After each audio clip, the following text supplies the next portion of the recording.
완도와 더불어 함께하는 완도 주사랑교회. 오늘 우리에게 주신 하나님의 말씀은 요한계시록 22장 1절에서 5절까지 말씀입니다. 요한계시록 22장 1절에서 5절까지 우리 하나님의 말씀 한 절씩 교독해서 읽겠습니다. 또 그가 수정같이 맑은 생명수의 강을 내게 보이니 하나님과 및 어린 양의 보좌로부터 나와서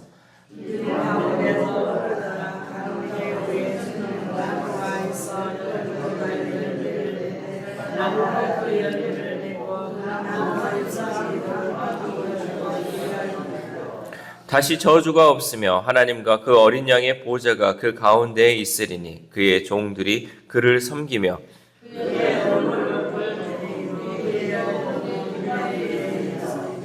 같이 읽겠습니다. 다시 밤이 없겠고 등불과 햇빛이 쓸데없으니 이는 주 하나님이 그들에게 빛이심이라. 그들이 세세토록 왕노릇 하리로다. 아멘. 할렐루야.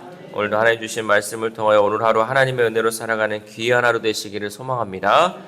이제 오늘과 내일 우리가 요한계시록 말씀을 보면 이 요한계시록이 끝나요. 이거 언제 끝나나 했던 그 말씀이 드디어 끝이 있다는 거죠. 그래서 1월부터는 요한복음 말씀을 이제 나누고자 합니다. 그래서 우리 내일 말씀이 끝나면 이제 이 책갈피를 다시 이제 요한복음으로 다시 해놓으시면 우리 요한복음 말씀을 보도록 하겠습니다. 이렇게 언제 끝날지 몰랐던 이 계시록의 말씀이 드디어 이제 끝나는 것을 보면서 이 세상에 영원한 것은 없고 또 인내하면 결국 끝이 온다는 것을 우리가 알 수 있습니다.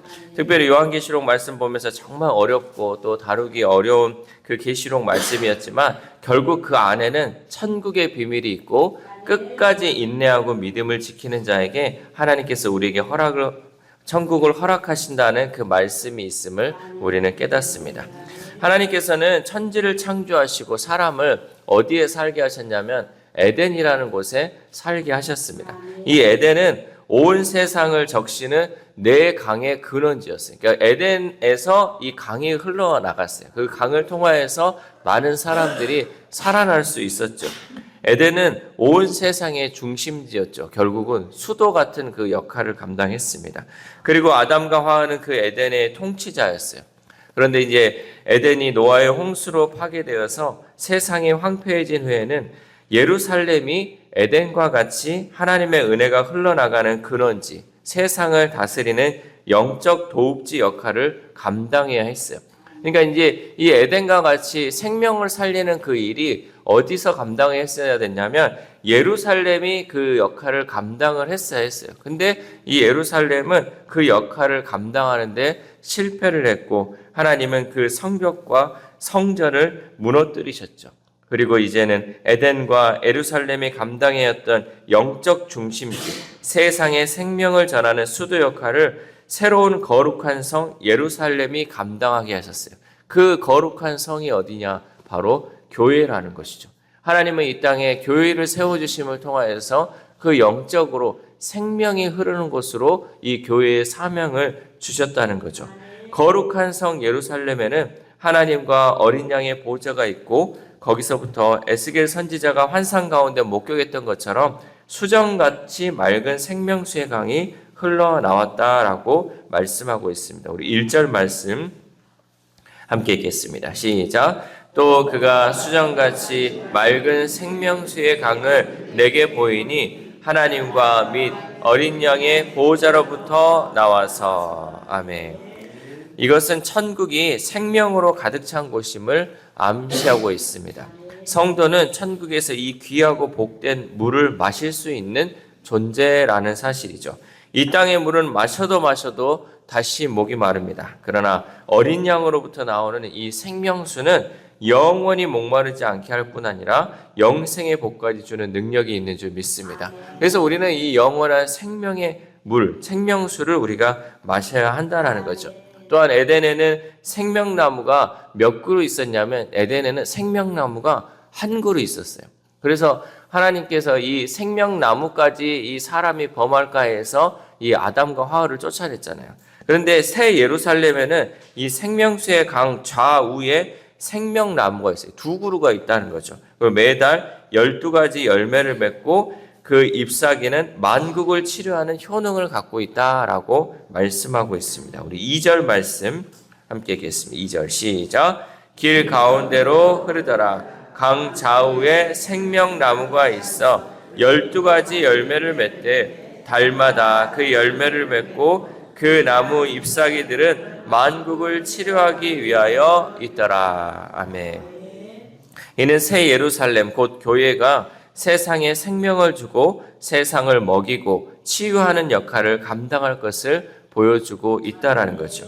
달마다 12가지 열매를 맺는다는 것은 그야말로 각양각색의 다양한 실과가 넘칠 만큼 풍족하게 열린다라는 것을 의미하고 있습니다. 이렇게 천국은 모든 것이 풍성하게 공급될 뿐 아니라 누구나 마음껏 누릴 수 있는 나라라는 거죠. 그러므로 우리는 이 아름다운 천국을 사모해야 돼요. 이 세상 욕심에 가득 찬 천국이 아니라 이 천국은 생명을 살리는 곳, 또 풍성히 누릴 수 있는 곳, 이곳이 천국이라는 거죠. 반대로 이 음녀 바벨론, 그 당시 로마는 다스리는 권세를 자기들의 번영을 위해서 사용했어요. 그러니까 자기들만 살려고 그 모든 권세를 누리며 살았다는 거죠. 오늘날에도 마찬가지예요. 하나님께서 주신 권세가 사람마다 있고요. 어떤 분들은 지위를 높이 하나님께서 권세를 주셨어요. 그 다스릴 수 있는 권세. 그런데 이것을 사람의 생명을 살리는 데 쓰는 권세가 있고요. 사람을 죽이는 데 쓰는 권세가 있다는 거죠. 자기들의 욕심, 자기의 배만 불리기 위해서 그 권세를 사용하는 사람의 결국은 어떻습니까? 결국은 멸망하는 거예요. 그러나 하나님께서 주신 이 권세를 잘 사용해서 생명을 살리고 백성들을 살리는 데 그 역할을 감당하면 하나님께서 그 가운데 더 큰 은혜를 주시고 또 더 큰 능력을 주신다는 사실이죠.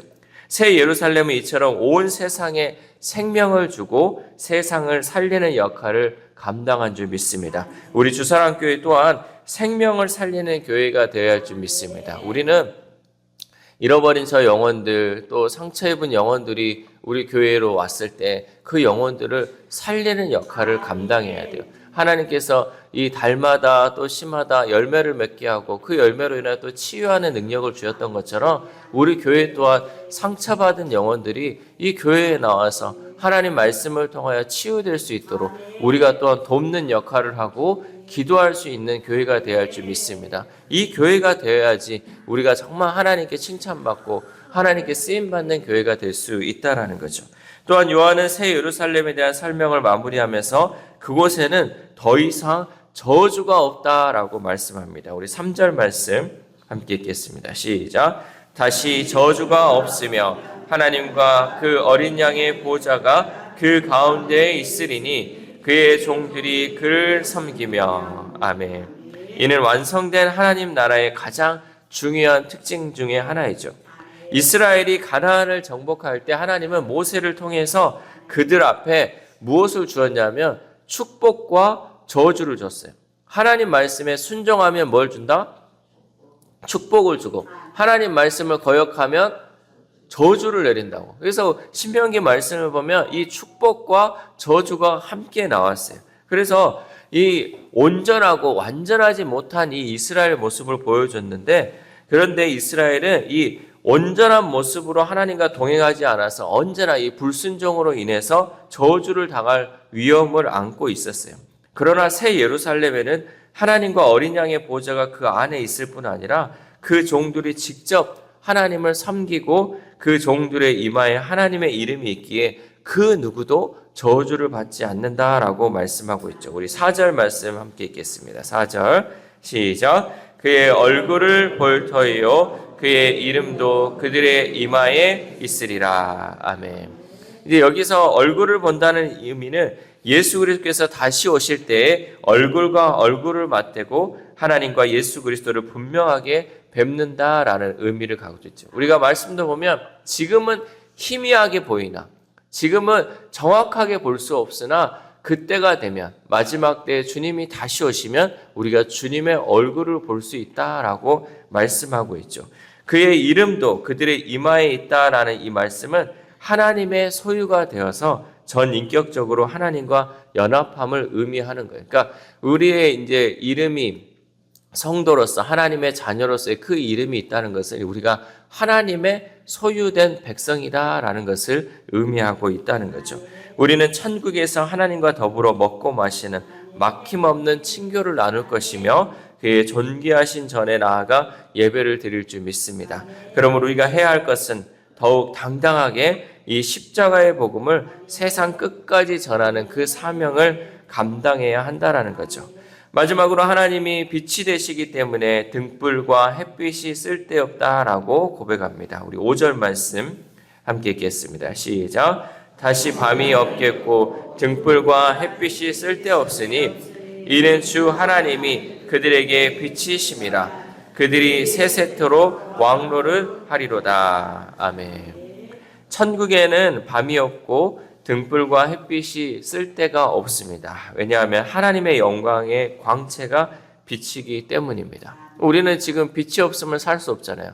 우리가 빛이 없어 이걸 다 꺼버려요. 여러분 말씀을 볼 수도 없고요. 또 어떨 때는 빛이 없기 때문에 다칠 수 있죠. 어두운 길을 걸어가다가. 그러나 천국에는 하나님의 영광의 빛이 있기 때문에 다른 빛이 없어요. 그리고 밤도 없고 어둠도 없다라는 거죠. 물론 이런 모습은 주님이 다시 오셨을 때 완성될 교회의 이상적인 모습이지만 이것을 미래의 모습으로만 여겨서는 안 된다는 거죠. 우리가 늘 천국을 사모함에도 마찬가지예요. 우리가 죽어서 물론 천국을 가기 때문에 그 천국을 죽어서 가는 곳이다라고 사모할 수 있지만 이 땅 가운데 지금 우리가 이 천국의 모습을 누려야 한다는 거죠. 우리가 말씀을 듣고 말씀을 배우고 말씀을 깨달으면 이제는 이런 모습이 천국의 모습이다라고 우리가 깨달았다면 이런 모습을 우리가 누리며 살아야 된다는 거예요. 이런 모습을 지금 누리고 또 죽어서도 누릴 수 있는 것이 바로 우리 성도의 특권이라는 거죠. 비록 완전하지 않더라도 우리는 요한이 목격했던 것 같이 교회를 이 땅 가운데 세워나가기 위해 기도하고 또한 노력해야 할 줄 믿습니다. 특별히 우리 주사랑교회가 이런 교회 되길 소망합니다. 하나님이 다스리시는 교회, 하나님이 함께하는 교회, 많은 사람이 소망을 얻는 교회, 그 교회가 우리 완도 주사랑교회 될 수 있도록 우리 새벽의 식구들이 함께 기도하고 합력하여 그 일을 이루어 나갈 수 있기를 소망합니다. 특별히 이 새벽 우리가 함께 기도할 때 이제 내일이면 2024년이 끝나는데 금년에 우리가 이 사명을 잘 감당했는지 반성해보고 새해에는 하나님이 우리 안에 은혜의 샘물이 솟게 하는 그 사명을 잘 감당할 수 있는 능력을 달라고 우리가 기도했으면 좋겠어요. 여러분 특별히 우리는 하나님이 기도하는 자로 부르셨어요. 여러분 아무나 이 새벽에 나올 수 있는 게 아니에요. 기도하러 이 새벽에 나온다는 것은요, 이 사명을 안고 우리가 기도하는 거예요. 그래서 더욱더 우리가 기도할 때 이 교회가 정말 생명을 살리는 교회 되게 해달라고, 특별히 나로부터 그 일이 시작될 수 있도록 하나님, 올해 내가 그 일을 다 이루지 못하였다면 내년에는 정말 하나님 그 일을 이룰 수 있도록 나에게 능력도 주시고 지혜도 주시고 건강도 주셔서요, 하나님 이 일 감당할 수 있게 해달라고 특별히 이 새벽에 여러분 기도했으면 좋겠습니다. 또한 오늘 하루를 살아감에 있어서요, 날마다 성령 충만함으로 하나님의 은혜를 사모하고 또 그 일을 감당하면서 생명을 죽이는 삶이 아니라 생명을 살리는 삶이 되어 마지막 때 하나님께 칭찬받는 저 여러분 되시기를 주님의 이름으로 소망합니다. 기도하겠습니다. 하나님 감사합니다. 오늘도 하나님 말씀을 통하여서 이 땅 가운데 천국의 삶을 누리기 위해서 어떠한 삶을 살아야 할지 말씀을 통하여 깨닫게 하심에 감사를 드립니다. 하나님, 저 천국에는 다시는 저주가 없고 저 천국에는 어둠도 없고 밤도 없음을 하나님 보게 됩니다. 또한 그곳에는 정말 생명수가 흘러서 하나님 달마다 그 열매를 맺는 것, 또 그 열매로 인하여 치유함을 얻는 것을 하나님 보게 됩니다. 하나님, 그것을 저 천국에서만 누리는 것이 아니라 이 땅 가운데서도 비록 불완전하지만 이 땅 가운데 그 천국의 삶을 누릴 수 있도록 도와주시옵소서. 무엇보다도 하나님의 은혜의 강이 흘러넘침을 통하여서 하나님 사람을 살리고 생명을 살리는 그 역할을 우리 주사랑교회가 감당할 수 있도록 도와주시옵소서. 하나님, 우리가 말씀의 은혜를 받았다면 이제는 이 말씀의 은혜대로 우리 한 사람 한 사람이 주님의 그 사랑을 전하게 하시고 우리가 그 삶을 살아냄을 통하여서 온전히 살리는 공동체가 될 수 있도록 함께하여 주시옵소서. 그래 하나님, 마지막 때에 우리를 보시면서 하나님 잘하였다 충성된 종아 하고 칭찬받는 우리 모두가 될 수 있도록 도와주시옵소서. 특별히 아픈 환우들을 위해서 기도합니다. 하나님, 저 천국에는 치유가 있기 때문에 하나님 다시는 아픈 것이 없고 다시는 고통이 없음을 보게 됩니다. 하나님, 이 땅 가운데서도 하나님 고통 없고 또 아픔 없도록 하나님께서 우리를 만지시고 또 치유하여 주심을 통하여서 온전한 회복이 있도록 도와주옵소서. 잠깐의 회복이 아니라